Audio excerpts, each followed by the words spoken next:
সব খেলার খেলোয়াড়দের বেতনের আওতায় আনতে চান ক্রীড়া প্রতিমন্ত্রী। আলোচনায় ক্রিকেট বোর্ড পুনর্গঠন।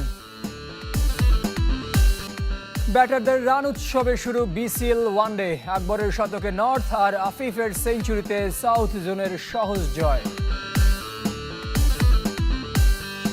খুব কঠিন কাজ সাকিবকে ভুলে থাকা। লঙ্কায় ভিনদেশি ভক্তরাও করছে খোঁজ, ওর জন্যই আবেগটুকু জমিয়ে রাখা। ভাবনায় 2027 ওয়ানডে বিশ্বকাপ মিশন। সাউথ আফ্রিকা সফরের সবচেয়ে বড় চ্যালেঞ্জ, ওটা জয় করা কঠিন ভীষণ। আলপি আক্তার বেশ আলোচনায়। নারী ফুটবলে এশিয়া কাপে ওকে কোচ কাজে লাগাবেন কোন কৌশলে? খেলোয়াড়দের বেতনের আওতায় আনতে ফেডারেশনগুলোর কাছে জাতীয় দলের তালিকা চেয়েছেন ক্রীড়া প্রতিমন্ত্রী আমিনুল হক। ফেডারেশনগুলোতে গণতান্ত্রিক ধারা ফেরাতে ক্রীড়াঙ্গনে নির্বাচনী প্রক্রিয়া শুরু হবে উপজেলা থেকে। ফুলেল শুভেচ্ছায় সিক্ত ক্রীড়া প্রতিমন্ত্রী। ফেডারেশন কর্মকর্তারা প্রথমবার স্বাগত জানালেন আমিনুল হককে। ক্রীড়াঙ্গনের চেনা মুখ এবার শীর্ষ পদে আসেন। নতুন দায়িত্বের শুরুতে মতবিনিময়ের জন্য আমন্ত্রণ জানিয়েছিলেন ফেডারেশন কর্তাদের। তারাও আশাবাদী, মাঠের খেলোয়াড় থেকে আমিনুল ক্রীড়া প্রতিমন্ত্রী হওয়ায় বদলাবে ক্রীড়াঙ্গনের সার্বিক চিত্র। পিওরলি স্পোর্টস থেকে আমরা আজকে আমাদের ক্রীড়ামন্ত্রী পেয়েছি, সো এটা আমাদের জন্য অনেক আশার বাণী। উনি কিছু ক্রাইটেরিয়া দিয়েছেন, যেটার মাধ্যমে আমরা যেন খেলার জগৎটাকে আগায় নিতে পারি। বিভিন্ন স্কুল কলেজের যে মাঠগুলো আছে সেগুলো খেলা উপযোগী করা এবং ওই সমস্ত স্কুল কলেজের সাথে কথা বলে সেখানে যেন সবসময় ক্রীড়াঙ্গনের লোকজন বিচরণ করতে পারে সেই ব্যবস্থা করে দেওয়া। মতবিনিময়ে রাজনৈতিক প্রভাবমুক্ত ক্রীড়াঙ্গন পরিচালনার প্রতিশ্রুতি পুনর্ব্যক্ত করেন প্রতিমন্ত্রী। সিদ্ধান্ত জানান, নির্বাচিত কমিটি দিয়ে চলবে ক্রীড়া প্রশাসন, যার শুরুটা হবে উপজেলা থেকে, এরপর জেলা বিভাগ হয়ে ফেডারেশনে গিয়ে শেষ হবে। আমরা সেই উপজেলা থেকে নির্বাচনের মাধ্যমে আমরা জেলা পর্যায়ের নির্বাচন আমাদের বিভাগীয় পর্যায় থেকে শুরু করে শেষ করে আমরা ফেডারেশনগুলোর আমরা নির্বাচনগুলো আনুষ্ঠানিকভাবে শেষ করতে চাই। সাকিব এমনই এক চরিত্র যাকে ভুলে থাকা কঠিন। টি-20 বিশ্বকাপেও সাকিবকে নিয়ে হচ্ছে নানা আলোচনা।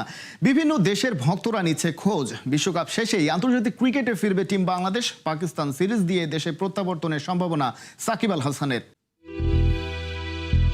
সাকিব আল হাসান নেই, তাই বিশ্বকাপে বাংলাদেশ দল নেই।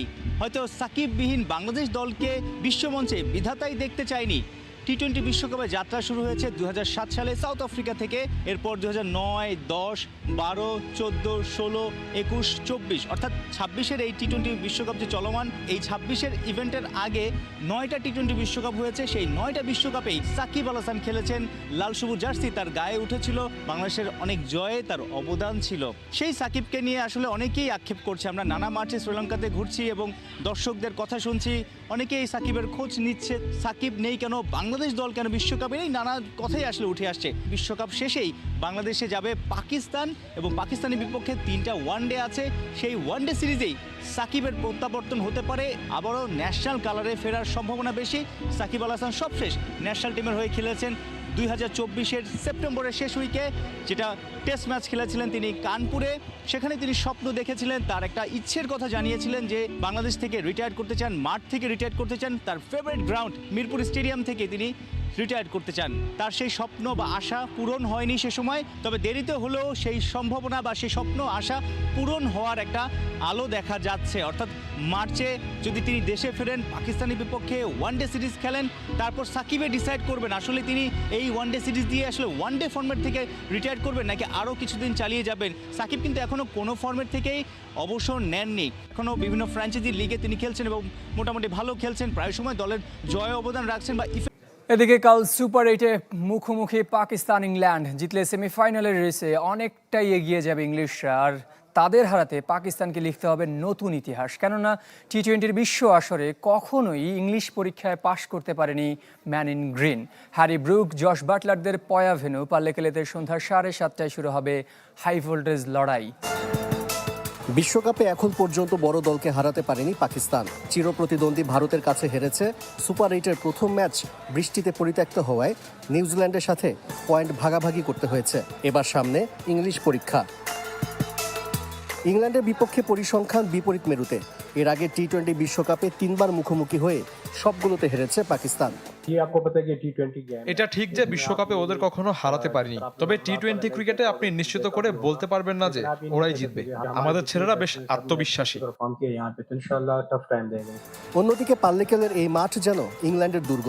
চলতি বছর 4 ম্যাচ খেলে শতভাগ জয় তাদের। এখানকার উইকেট কন্ডিশনও ইংলিশদের চেনা। লঙ্কানদের হারিয়ে আত্মবিশ্বাসের তুঙ্গে বাটলার, হ্যারি ব্রুকরা। নিঃসন্দেহে পাকিস্তান ভালো দল, ওদের কিছু ভয়ঙ্কর ক্রিকেটার রয়েছে, আর উসমান তারিক তাদের একজন। অবশ্যই আমরা আমাদের প্রস্তুতি নিয়েই নামব। এবছরের শেষে বাংলাদেশের দক্ষিণ আফ্রিকা সফর চূড়ান্ত হয়েছে। আনুষ্ঠানিকভাবে 2 টেস্ট, 3 ওয়ানডে ও 3 টি-20-র সূচি ঘোষণা করেছে ক্রিকেট দক্ষিণ আফ্রিকা। নভেম্বরে শুরু হয়ে যা শেষ হবে ডিসেম্বরে। এবছর গ্রীষ্মে অস্ট্রেলিয়া, বাংলাদেশ ও ইংল্যান্ড সফর দক্ষিণ আফ্রিকা সফর করবে। বাংলাদেশের 9 ম্যাচ হবে 8 ভেন্যুতে। 15 নভেম্বর প্রথম টেস্ট জোহানেসবার্গে, 23 থেকে 27 নভেম্বর দ্বিতীয়টি সেঞ্চুরিয়নে। 1 ডিসেম্বর শুরু হবে one day series. East London, port Elizabeth হয়ে কেপটাউনে যা শেষ হবে 7 ডিসেম্বর। 10, 12 ও 13 ডিসেম্বরে 3 টি-20, কিম্বার্লি, বেনোনি আর সেঞ্চুরিয়ন যার ভেন্যু। 4 বছর পর দক্ষিণ আফ্রিকার বিপক্ষে দ্বিপাক্ষিক সিরিজ খেলতে যাবে টিম টাইগার্স। কখনো মৌকা আবার কখনো কাপকেক। ম্যাচের আগেই জয়ের উদযাপনে এমন বিজ্ঞাপন দিয়ে সমালোচনায় ভারতীয় ব্রডকাস্টার স্টার স্পোর্টস। এবার সুপার 8 ম্যাচের আগে প্রোটিয়াদের গত বিশ্বকাপ ফাইনালের খোঁচা দিয়ে আগুনে ঘি ঢেলেছিল। দক্ষিণ আফ্রিকার বিপক্ষে হারের পর সেই বিজ্ঞাপন সরিয়ে নিলেও প্রতিপক্ষ ও স্বদেশি ভক্তদের তোপের মুখে ভারতীয় গণমাধ্যমটি। আমরা জিতেছি বিশ্বকাপ, তোমরা কাপ কেক নিয়ে সন্তুষ্ট থাকো। দক্ষিণ আফ্রিকাকে দেয়া ভারতের খোঁচা ছিল এমনই। বরাবরের মতোই ম্যাচের আগে প্রতিপক্ষকে হেয় করায় জুড়ি নেই ভারতীয় ব্রডকাস্টার স্টার স্পোর্টসের। এবার যাদের শিকার ছিল দক্ষিণ আফ্রিকা। তবে জয়ের আগে উদযাপন বুমেরাং হলো ভারতের জন্য। প্রোটিয়াদের কাছে অসহায় আত্মসমর্পণে বিশ্বকাপে নিজেদের সবচেয়ে বড় হারে সমালোচনার তীরে বিদ্ধ টিম ইন্ডিয়া। প্রতিপক্ষ সমর্থক তো বটেই, স্বদেশীদেরও একটা বড় অংশ আছে এ দলে। সুপার 8 নিয়ে বানানো প্রোমো দিয়ে আলোচনার জন্ম দেয় বিশ্বকাপের অফিসিয়াল ব্রডকাস্টার স্টার স্পোর্টস। বিজ্ঞাপনের মূল চরিত্র এক ভারতীয় ও এক দক্ষিণ আফ্রিকান সমর্থক। ভারতীয় ভক্তের আগে কাপকেক লুফে নেন প্রোটিয়া সমর্থক। আর সে সুযোগে 2024 বিশ্বকাপ ফাইনাল জয়ের খোঁচা ভারতীয় ভক্তের কণ্ঠে। তো আপ কাপকেক হি রাখ লো। মাঠে খেলা গড়ানোর সাথে সাথে বদলে যেতে থাকে দৃশ্যপট। ব্যাটে বলে দাপুটে প্রোটিয়ারা। এরপর স্টার স্পোর্টসও নেয় ইউটার্ন। সামাজিক যোগাযোগ মাধ্যম থেকে মুছে দেওয়া হয় ঢাকঢোল পিটিয়ে চালানো সেই বিজ্ঞাপন। ততক্ষণে ভারতীয়দের মোক্ষম জবাব দিতে শুরু করেছে দক্ষিণ আফ্রিকানরা।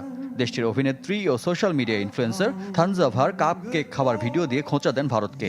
ভিডিওর শুরুতে ম্যাচের স্কোরবোর্ডে স্মরণ করে দেওয়া হয় হারের কথা। সামাজিক যোগাযোগ মাধ্যমে টিম ইন্ডিয়ার হারকে স্টার স্পোর্টসের বিজ্ঞাপনের উচিত জবাব বলছেন খোদ ভারতীয়রা। ভবিষ্যতে এমন বিজ্ঞাপন বানানোর চিন্তাও করবে না বলে দাবি তাদের। বাংলাদেশ সাউথ আফ্রিকা সফরের সূচি প্রকাশ। 2টি টেস্ট ও ওয়ানডে ও টি-20 খেলবে দুদল।